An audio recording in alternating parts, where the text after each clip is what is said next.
మహబూబ్ నగర్ పట్టణ జిల్లా BRS party కార్యకర్తలకందరికీ హృదయపూర్వకంగా నమస్కారాలు. వేదిక మీద ఉన్నటువంటి గౌరవనీయులు అన్న శ్రీనివాస్ గౌడ్ అన్న గారికి, అట్లానే పార్లమెంట్ సభ్యులు గౌరవనీయులు శ్రీనివాస్ రెడ్డి అన్న గారికి, గౌరవ సీనియర్ నాయకులు చంద్రశేఖర్ అన్న గారికి, అట్లానే రాజేశ్వర్ గౌడ్ గారు చైర్మన్ గారు, వేదిక మీద ఉన్నటువంటి మా అక్క చెల్లెలు ఎంపీపీలు, వైస్ ఎంపీపీలు, అట్లానే మా సోదరులు, యువమిత్రులు, అనేక పదవులలో ఉన్నటువంటి వాళ్ళు, పదవులలో లేనటువంటి వాళ్ళు, వేదిక మీద ఉన్న కార్యకర్తలకు, నాయకులకి, మీడియా మిత్రులకి అందరికీ కూడా హృదయపూర్వకంగా నమస్కారాలు తెలియజేస్తూ ఉన్నాను.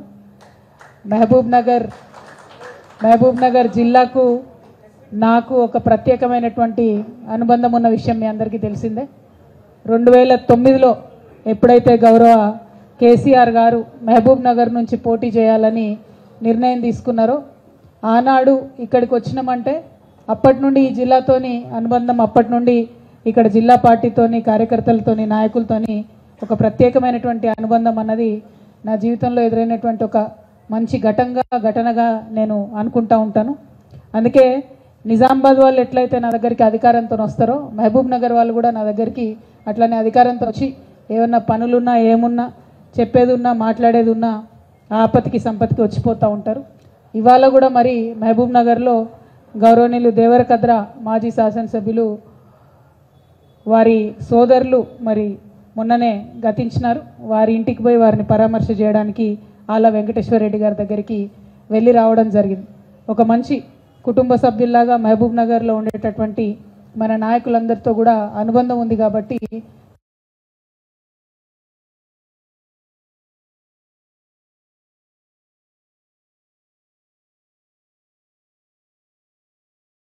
దాన్ని సాధించారనేటటువంటి ఒక గర్వం మాత్రం, ఆ క్రెడిట్ మాత్రం ఎప్పటికీ కూడా మహబూబ్ నగర్ జిల్లా ప్రజలకు 50 మంది తెలంగాణ ప్రజలు కూడా రుణపడి ఉంటారని చెప్పి మళ్ళీ ఒకసారి మీకు ఈ సందర్భంగా గుర్తు చేస్తూ ఉన్నాను. కాబట్టి కేసీఆర్ గారి హృదయంలో ఒక ప్రత్యేకమైన స్థానం. మనం తెలంగాణ ఉద్యమంలో బాధపడేటోళ్ళం. పల్లెన పల్లేరు మొలిసే తెలంగాణలోన, మన పాలమూరులోన అని బాధపడినటువంటి అనేక సందర్భాలు ఉన్నాయి. ఆనాడు చాలామంది మిత్రులతోని మరి మహబూబ్ నగర్లో వలసలు ఎందుకు జరుగుతున్నాయి, ఈ వలసలను ఎట్లా ఆపాలి అని చెప్పి గ్రామాన తిరిగి ఆనాడు జాగృతి కార్యకర్తలు, బీఆర్ఎస్ కార్యకర్తలు తిరిగి ఆలోచన చేసినాం. ఎన్నో మంది స్వచ్ఛంద సేవా సంస్థలతోని అన్ని ప్రాంతాల్లో కూడా తిరిగి మా ప్రయత్నాలు మేము చేసినాం. అవి చేస్తున్నటువంటి సందర్భంలో మనకు అర్థమైంది ఏంటంటే, మొత్తం భారతదేశంలో లార్జెస్ట్ డిస్ట్రిక్ట్ 35 లక్షల ఎకరాల పైచిలకు భూగోళంతో సాగు చేసేటటువంటి ఆస్కారం ఉన్నటువంటి భూమితోని భారతదేశంలో అత్యంత పెద్ద జిల్లాగా మన పాలమూరు ఉంది. ఇంత పెద్ద జిల్లా ఉండి, పక్కకే కృష్ణానది ఉండి, ఎక్కడా కూడా మనకు పంటలు పండక మహబూబ్ నగర్లో చాలామంది భూములు ఉన్నోళ్ళు కూడా ఇడిచిపెట్టుకొని హైదరాబాద్ జంట నగరాలలో పోయి చాలా కూలీనాలి చేసుకొని బతికినటువంటి సందర్భం మీ అందరు కూడా గుర్తే ఉంటుంది. అందుకని ఒక బాధతోని, ఒక ఆర్తితోని తెలంగాణ రాష్ట్రం వచ్చిన తర్వాత ఎట్టి పరిస్థితుల్లో కృష్ణా నీళ్లు మనకు రావాల్సిందే, మన పాలమూరు పచ్చబడాల్సిందే అనేటటువంటి ఒక ఆలోచనతోని గౌరవ ముఖ్యమంత్రి గారు పనిచేసిండ్రు. ఇంతకుముందు మేము వస్తుంటే మా అన్న వాళ్ళు అంటున్నారు, అందరూ సీనియర్స్ కార్లో కూర్చున్న వాళ్ళు, అక్క గుర్తుందా 2009లో మనం ప్రచారానికి పోతే 5 రోజులకోసారి 7 రోజులకోసారి మంచినీళ్ళు వస్తుండే, అది 14 రోజులకోసారి వస్తుండే. మా ఎంపీ గారు కూడా వారి అనుభవం చెప్తా ఉండే, ఇక్కడనే నేను డిగ్రీ చదువుకున్నాక నీళ్ళంటే దిక్కులేని పరిస్థితి ఆనాడు ఉండే, ఇప్పుడు ఎట్లా మారిపోయింది అని సంతోషంగా మేము అనుకుంటున్నటువంటి సందర్భం. కేవలం తెలంగాణ వచ్చినాక 10 అంటే 10 ఏళ్లలో పట్టుబట్టి ప్రయత్నం చేసి అనేకమైనటువంటి పనులు చేసుకున్నాం. అది మీ అందరి కళ్ళ ముందు ఉన్నది. ముఖ్యంగా మనకు ఎప్పుడైనా నీటి సమస్య ఉండే, పెండింగ్ ప్రాజెక్ట్స్ ఏవైతే ఉంటాయో కల్వకుర్తి, నెట్టెంపాడ్, కోయిల్ సాగర్, భీమా, వీటన్నిటిని కూడా మనం పెండింగ్ ఉన్న వాటిని పూర్తి చేసుకొని ఎక్కడ మంచినీటికి ఇబ్బంది లేకుండా 11 లక్షల ఎకరాలకు సంబంధించి ఇదే పాలమూరులో పంట పండేటట్టుగా ఈ పోయిన 10 ఏళ్లలో మనం పనిచేయడం జరిగింది. ఆ తర్వాత అనేక సందర్భాలలో నాకు గుర్తుంది, ఇక్కడ నుండి పచ్చటి పొలాలు ట్విట్టర్లలో, సోషల్ మీడియాలలో పెట్టి ఇది ఎక్కడ గుర్తుపట్టండి అని అడిగితే పాలమూరు అంటే నమ్మనటువంటి సందర్భాలు 5 ఏళ్ల కిందటి దాకా కూడా ఉండే.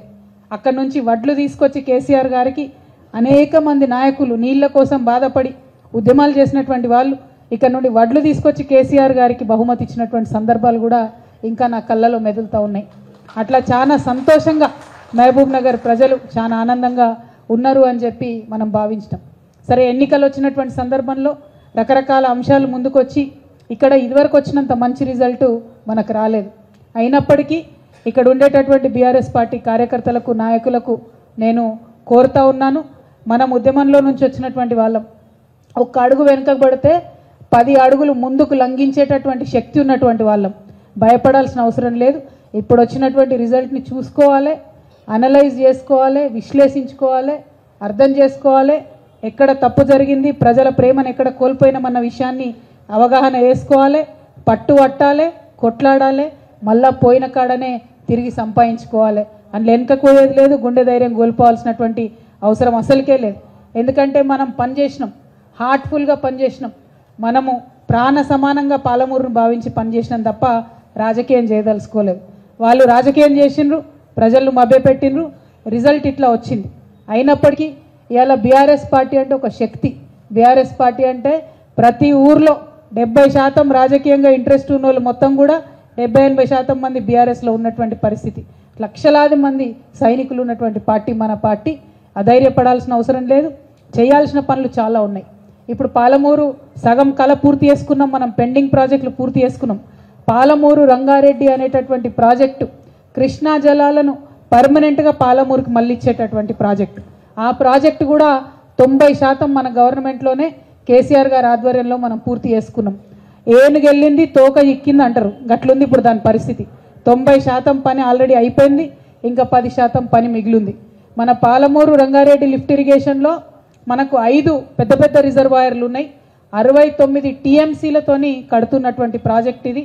మన నార్లాపూర్ కావచ్చు, ఏదుల కావచ్చు, వట్టెం కావచ్చు, కరివెన కావచ్చు, ఉద్దండాపూర్ కావచ్చు, రిజర్వాయర్లు అన్నీ కూడా 90% అయిపోయినాయి.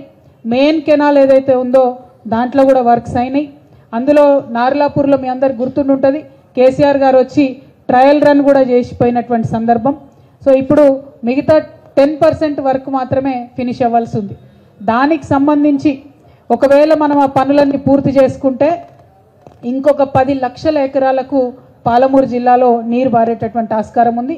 ఇంకొక 2 లక్షలు మన వికారాబాద్, కొడంగల్, అట్లానే నల్గొండ ఇవన్నీ కూడా కలిపి మొత్తం 12 లక్షల ఎకరాలకు నీళ్లు బారేటటువంటి ప్రాజెక్టు పాలమూరు రంగారెడ్డి ప్రాజెక్టు.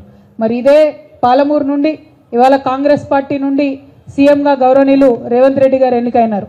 మరి వారు ఇవాళ పేపర్లలో చదువుతూ ఉన్నాం, రకరకాల రూమర్స్ వస్తూ ఉన్నాయి.